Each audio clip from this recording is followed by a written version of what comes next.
welcome here to the home of Jan the Smiling Sun Champion as we are in Miami. Oh yeah, hello and welcome to Miami for the round 6 of the FIA Formula 1 2024 World Championship, and welcome to the second sprint weekend of the whole season. That's right, you know, there are lots of sprints happening, and today we will give you our exclusive sprint reaction to obviously this really enjoyable new format.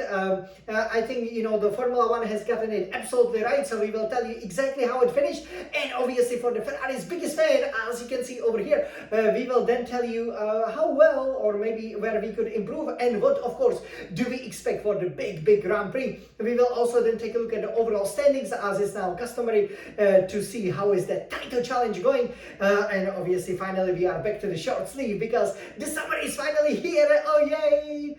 I am sure you guys have seen it, obviously, in Miami, right? You know, it is held in the Miami Gardens, so you know, around it there are lots of boats, lots of yachts. And how exactly did the race go? So in qualifying, you had Max Verstappen, you know, lining up first, obviously second from Charles Leclerc. Also, Ferrari is sporting a brand new livery, or rather a livery inspired by the past, because obviously about 40 years ago, I believe, it is the anniversary of you know, when the Ferrari first started racing on the American continent, and you know, I believe it should be a bit more than 40 years, but basically, you know, during the first years, you know, when it was, I think, 50 years ago, what happened was that Ferrari had definitely used the different colors, so that's why there are the shades of blue, but I think it coincides with the new sponsor, the Hewlett-Packard. Hopefully they won't destroy this great fashion, you know, one of the best in years. But nevertheless, you know, Ferrari still did a really good job, you know, so we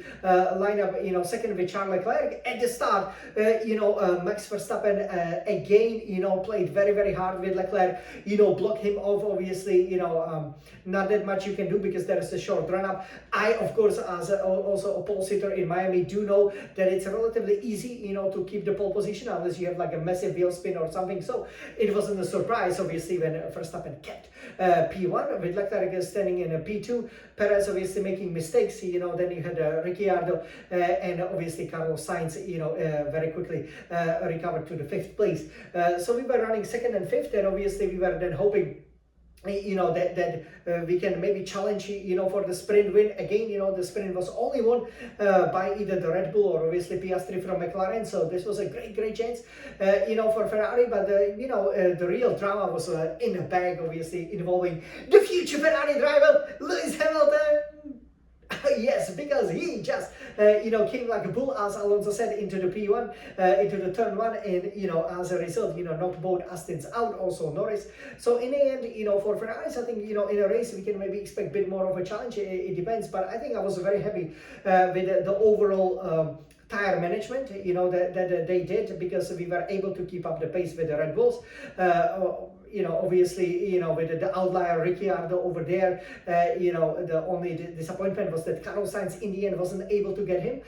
You know, Perez got past Ricciardo, and that's pretty much how it finished at the top. So Verstappen first, Leclerc second, then you had third, obviously, with Perez. Ricciardo kept 4th place. You know, that looks pretty good. You know, that I think Sainz won't be happy about, because he should overtake Ricciardo. He's one of the competitors for perhaps a vacant seat there at Red Bull, which I'm sure Sainz would like to get. So, you know, as a result, I would say, you know, at the front, it was pretty much settled.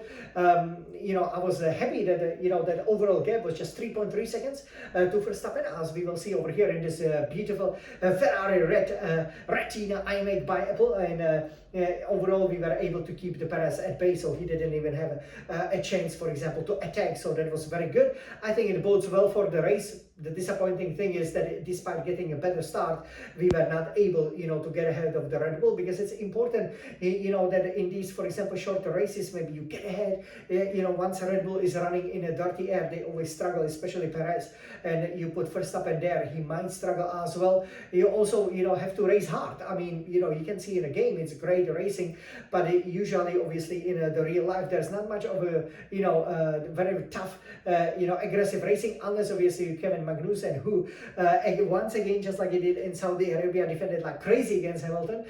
but if everybody did it, for example, against Verstappen, maybe you would have a chance, to have some proper race. Obviously, he racked up some penalties, but overall, it was very exciting, to watch. I think, maybe a bit over the limit. Obviously, if you go 4 wheels off the track, then you lost it. But if at least you keep inside the track, then he would be entitled to still fight for the position. So, from the eyes of Ferrari's biggest fan, obviously we won a win in Miami. I remember I greatly enjoy, the race. The setting is magnificent.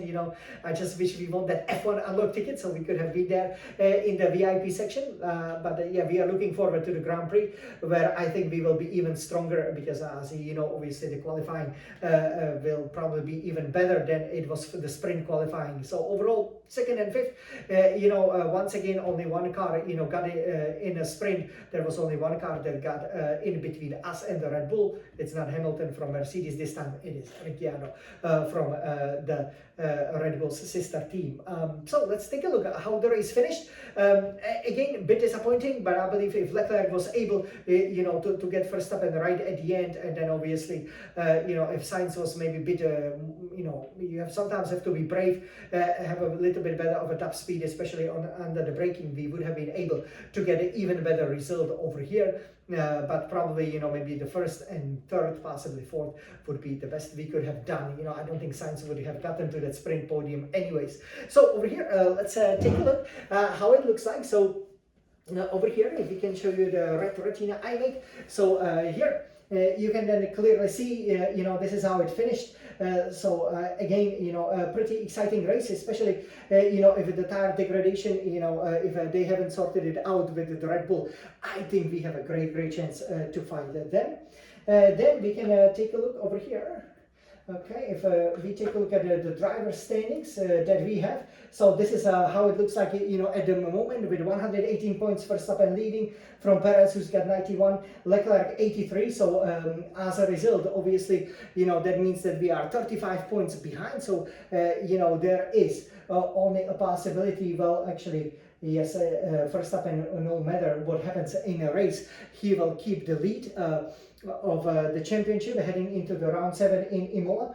Sainz looking pretty good at 83 points. You can see then 2 McLarens with Russell and Alonso there. I think it's important to stay within a touching distance because, again, there could be a retirement again, like we had in Australia, and the big upgrades for Ferraris are coming. This is how the Constructors' Championship looked like. So as Ferrari's biggest fan, so we are looking at 209 points. So we want to claw that back. We have 162.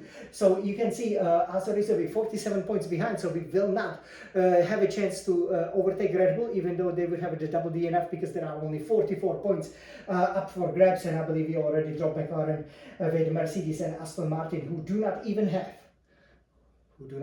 100 points. So that's obviously great news. So over here, we hope that you guys enjoyed this reaction. I believe that Ferrari showed a pretty good, decent pace over here in Miami, and I am sure that it's gonna be really exciting for the Grand Prix as well. Also, we will see how about the qualifying. The key is, again, to get ahead of the Red Bulls. I think especially in the qualifying trim, and then there is a very strong chance that we could then go and fight for a victory. But we cannot wait for the more upgrades. For now, let's enjoy the festive atmosphere in Miami. It's a lot of racing over here in one of the happiest cities in the world. Let's go and race! Forza Ferrari! Let's go for the second win of the season!